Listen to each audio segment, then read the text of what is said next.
I'm actually still partially hungover. Alexa, stop. Hey guys, and welcome. Excuse me. Bit of a croak. Hey guys, and welcome back to You Know What It Is. You've always known who I am. Who am I? Yeah.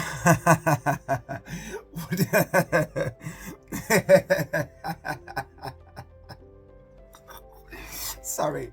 Who am I? I'm Talvin from Talvin Talks. And yes, I'm guessing that you're here comparing me to any other blogger, vlogger, any other public personality that you've seen and enjoy. Well, don't compare, because you might be surprised at what I have to offer and tell you. It might be completely different, or it might be the same thing that you need to hear that needs repeating. So hats off to anyone who's got a platform and sharing good and valid information. Good and valid information, not crap. Well, anyway guys, yes, there's a lot to unpack. Yeah, I just want to start off by saying I'd realised that a lot of people are going through a lot of dark time. It's not the summer that we're used to. I think this summer has been worse in many ways than most for most people, because it's, what are we, like the third year into COVID now? Yeah, the third year. Well, soon it'll be the fourth. Well, basically it is, and I understand that dynamics have changed and no kids are outside playing, no one's, holding on to their inside voices anymore. In fact, adults are outside shouting and screaming. Children tend to just run the street now and sell a few things. But anyway, that is down to your attentiveness on your common moral ground and spirituality when it comes to addressing your children and holding them accountable. And I'm talking because I have 6 younger brothers and sisters from ages 24 down to 12, and not just them, their friends all act out in a particular way that I think is very unbecoming for the new generation. And I love the new generation. I love younger people. I was once a child. I'm sorry. So I don't want to say I'm a miserable bat, though I'm 34. I suppose I'm ancient to some of you poor 26 and downwards, I would say, people. Well, anyway, I want to get into the segment, guys. I hope you have had some peace at some point, because I know for a fact it's not all fake and glory round your end. But we do like to demonstrate the best part of why we wear Adventure Time. And I wear my Adventure Time because it's old and it's something that I didn't have to think about, to put on, and bear in mind, the sleeves keep rolling down. It's one of those tops that kind of fit you light, and it's so unflattering. But yeah. Anyway, let's start with the segment. Welcome back to Talvin Talks. I want to start with you guys of something I was thinking about. Because a lot of people coming up now as being gay don't have the millennials' point of view on what it was like, especially an ethnic one. And I want to give you sort of like an insight to what it was like for me in school. Now, I love school, and I was also bullied for how I looked, unusual, other things I've mentioned in my other videos, those sort of things. But I loved the adventure of school. In fact, it was, sorry to say, a better escape for me than a lot of what I was dealing with at home. So for me, school would have been a way for me to escape, socialize with friends, do all the craziness, got to express. I was always respectful, just needed to express myself. And in saying that to say, I did. But the hardest part about me being gay in school was literally the fact that I saw everyone else having love. My female friends would have their boyfriends, they get Valentine's cards, they get cuddles and kisses. My male friends would have their females, they get cuddles and kisses. And no, I never thought I wanted to be a girl to get a boyfriend. I also never wanted to be straight to get a girl, to get a gil.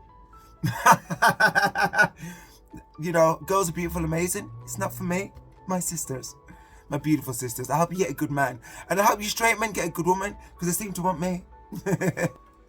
Anyway, so in that to say, the hardest part was not having no love and believing that I wouldn't have love. And in those motions, it drives you a bit crazy to sort of think, what can I do to search for it? So when you're insecure, which most gay people we are, or you are coming from a troubled background, you will realize and think to a different source that's not good for you, and you won't have your own concept of who you are, which has taken me to 34 to realize, without trying to please everyone and trying to win back such a void, because I had double the amount. Does that make sense? And some people do, not just me, by the way. So I know that you can understand if you get it. And I also even mentioned about one time I got a Valentine's card and it was set up by the boys in the school and I got handed to it in class. Thought somebody loved me and it was a prank. That's how deep I didn't take that personal. Well, guess how? I laughed about it, but it just reminded me that, hold on, it won't happen for me. So I always swore that I would get the best love, and that's all I've been chasing, going against my own dreams, my own values, my own concept of things, just to try and catch up with that. So maybe you are chasing some trauma these days that you don't need to be chasing for no reason, that's expired, that you should move on from, that you should have realized is not good for you in the end anyway. Which I'm not saying a relationship isn't good, I'm not some bitter old queen, but I definitely know that I need to find myself first. Because look at you guys in relationships, let's be honest. Now you're complaining because you're figuring out who the person is during the trying times. And that's the whole point. You've got to know the person that you're going to be with through trying times, because they're the person that's going to anchor you upwards or downwards and vice versa. And by knowing the triggers, you can sort of build a resilience to deal with each other during those trying moments when you don't get why they're doing that or why they're doing this, and same for you. So if you're in a relationship, I'm just gonna add this now, and you're not happy, find out why you're not happy, if it's to do with you or them, come to a mutual understanding, then figure it all out. If there's kids involved, think more so for them, and stop saying it's not that easy. It's it's also not that hard for those that have expired and need to move on, because the work's been done for you. Everything's slapping you in the face already, right? Yeah, so anyway, all that to say, I'm staying single till I figure it out. And that's why I've removed myself off Grindr, because all I got on there was, how big is your BBC? How big is my BBC? Well, you're assuming, how big is your BWC? You know, and not just that, they wanted my batty too. My batty, it'll be the same thing. I want and need just a little bit more value to make me feel like I'm wanted, because that fills my void. Something I have to live with, but I don't demand too much. I just have expectations, just like you. I will meet yours, I promise. I'm Mr. Perfect. Perfect for you. And where are you? Are you out there? I'm not searching, just letting you know. I'm not that desperate. But quality over quantity, right? And yeah, in saying that to say, I will definitely be adaptable. Not everyone's thinking that way, not everyone's feeling that way, and I'm not going to force anybody to feel that way or want that way. So anyway, yes, I deleted Grindr because you don't find any of that on there anyway. All you find is dirtiness, slagginess, shittiness, crap. And for me, that's only as good as till you bust your nut and then you think, does this person care about me or not? I feel that way, whether no one else wants to admit it or not. You do at some point, or have done at some point. Right. In all that to say, I'm off the social media, I'm off the dating media, to be honest.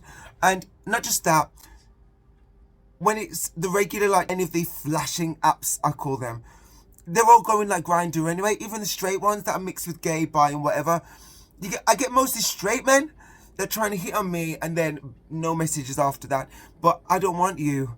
I want the person that wants me. For me. Like, but let's be honest, let's be real. I also want to be wanting the person. So it does work in both ways in the end. So I need to figure out what I wanted. I've had 2.5 years after a brokenness. And I tell you something, I've been dating since I was like, 16, I left home, 17. I started having full-on fun in my little council flat. Met guys who I thought were ideal, or anyone that just smiled at me and thought I was in love. Been through relationships, fell in love at 24, didn't work out, toxic relationship, 3 years, longest I had. Then finally got with someone seriously 8 years later, just made it work because it was a normal relationship and I wanted a working relationship, but the neglect was there in so much other things. And whilst I can talk about their part, I talk about my part too. So I'm not that kind of boyfriend that's just also, I don't want to blast them because I hope they don't get a hindrance from me in having a happy relationship. And I wouldn't want them to do that to me because, come on, no matter how perfect I may come across, you've only got to believe that I'm wearing a hat that says Jamaica and I've never been. I just take the authority because of the skin. But no, you know that to say, before COVID, for like 9 months, I had the best partner. We rode the bikes together. He loved my smile, the way I spoke. He noticed certain things about me, the way I moved certain animatronics of Talvin, and enjoyed all of it. And that blew my mind. But that stopped, left me, and I spent a lot of time thinking it left us, but realizing I was not complete. No matter how I look and put myself across, that doesn't mean anything when it comes to my drive, personality, which was all there, but my drive and confidence wasn't there. And that I didn't realize was the thing. I had to be confident for someone to want me. I thought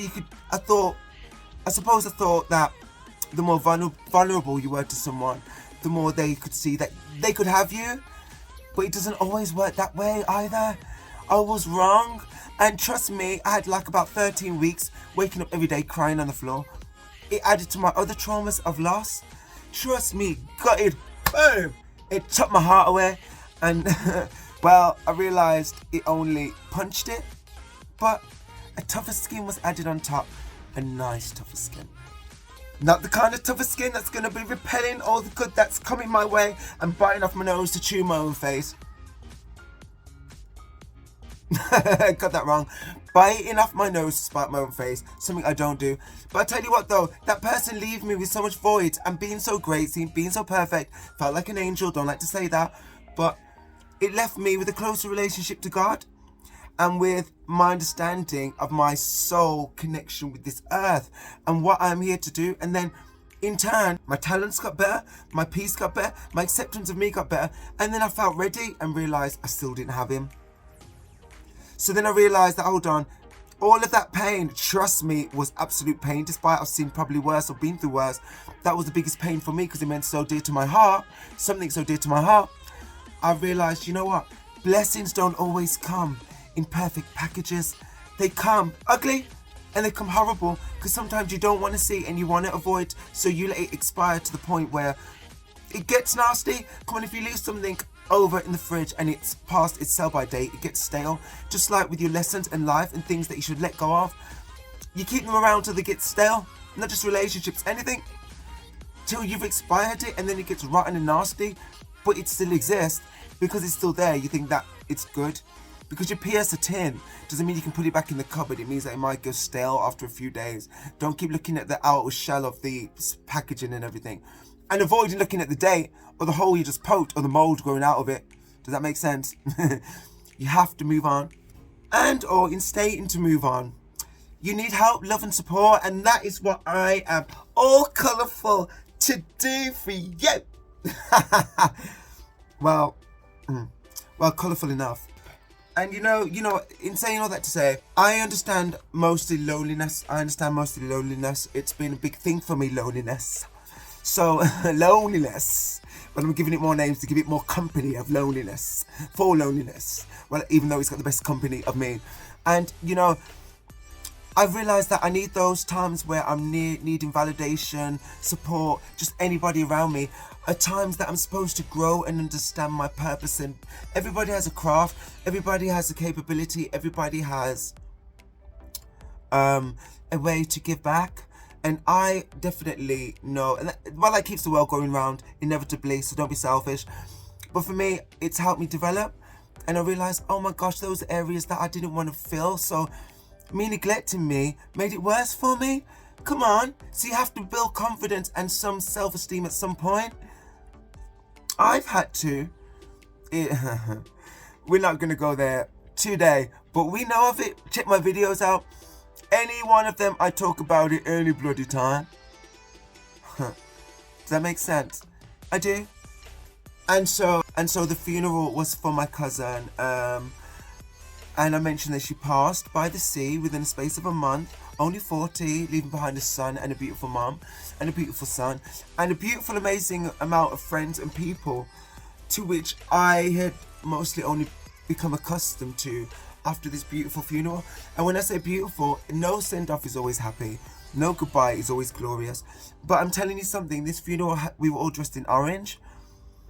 My cousin just inspired so many people that are colourful, and the preaching, the embracement of her life, it was more so a celebration of her life than saying goodbye. And whilst I've heard that that can be a benefit when it comes to the whole aura of saying goodbye, I didn't realise that the just by setting the surroundings as colourful and as bright, it would make you feel that way. And I feel honoured to have a cousin that was in reflection of all of the people that knew her, which was big enough and small enough to see a whole world of fun, laughter, excitement, resilience and joy. And that was my cousin, and it represented her so well. And if anything, it's inspired me to say, you know what,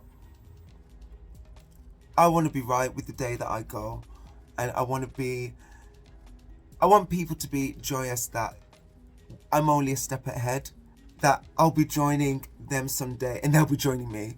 Not to scare any of you, I have no weapons on me. And I say weapons as in, a mouth could be a weapon. Couldn't yours, anybody's? And also, guys, life is changing at record speed. Record speed, is it? Record? At quick speed. I don't take anyone else's word, I make my own up. Time is moving at speed. And at speed, you need to be keeping up because, like I told you, some things expire. You are sitting there and manifesting yourself in your own mold. And I understand sometimes you can't get up, but you can reach out your hand sometimes for some things.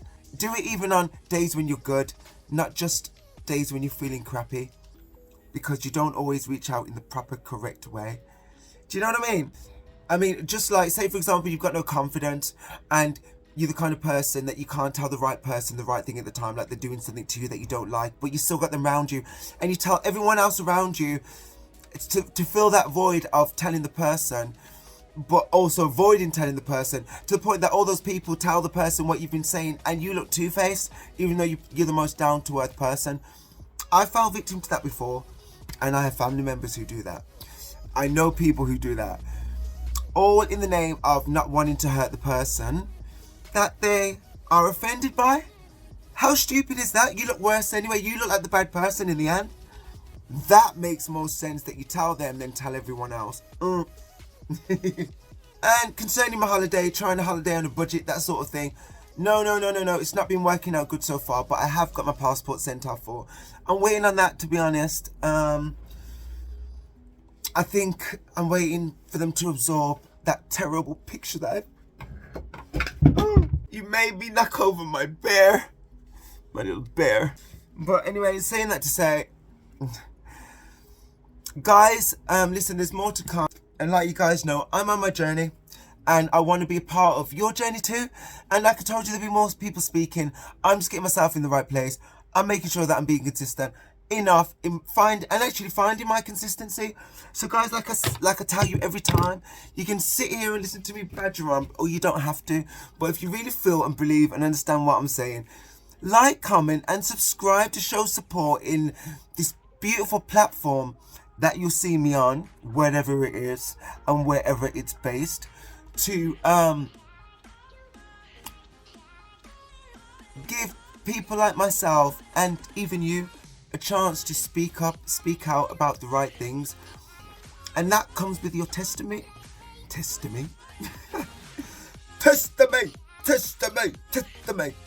No, that comes with your own testimony, with your own experience of life. And because people can relate then, because you're supposed to be the big brother, sister, mother, father, son to those people who have not been privileged enough to have that, or burdened enough, if you know what I'm saying, or if you've experienced the burden.